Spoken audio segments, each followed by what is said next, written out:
young Dublin woman currently living in Roscrea in County Tipperary who's just been granted a ministerial licence which allows her to use cannabis legally to ease her chronic and painful condition, endometriosis. Aimee Brown is due to receive her first delivery from the Netherlands tomorrow, and she's here now in our studio. Welcome, Aimee. Thanks so much for being here.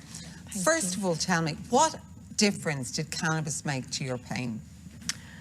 Oh, it really made such a huge difference, like instantly. I would be bent over, vomiting and just having these extreme cramps, and maybe 20 minutes after using the vaporizer or after consuming via a cigarette, it just eased. I was allowed to relax my body a little bit more instead of holding myself with the pain.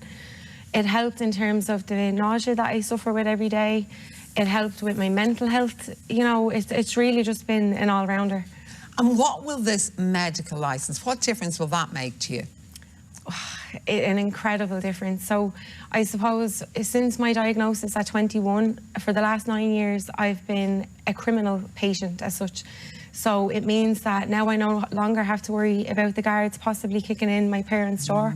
I don't have to worry about accessing it on the black market, possibly putting myself in dangerous situations that I never wanted to be in the first place. So to have it delivered to my door and be legally recognised as a patient and no longer stigmatised or demonised for my cannabis consumption just means everything. And being able to offer that hope to other women who are suffering too, to allow them to be empowered to hold their head high. If that's how they choose to manage their pain and that's what they need and it works for them, we have no business telling them otherwise. We don't have to experience their pain. And I think your first delivery is tomorrow. How is it going to come? In what form? And is it a very exciting moment for you? It is. It's a hugely important moment. Like, the irony of it, something that you've risked a jail sentence for all these years for, being delivered to your front door. It's huge. I'm not actually going to be there to receive the delivery, which is very disappointing, but they've allowed me to nominate my mum, and as long as she has her passport, photo ID, then it's fine to be delivered. So it's coming via DHL.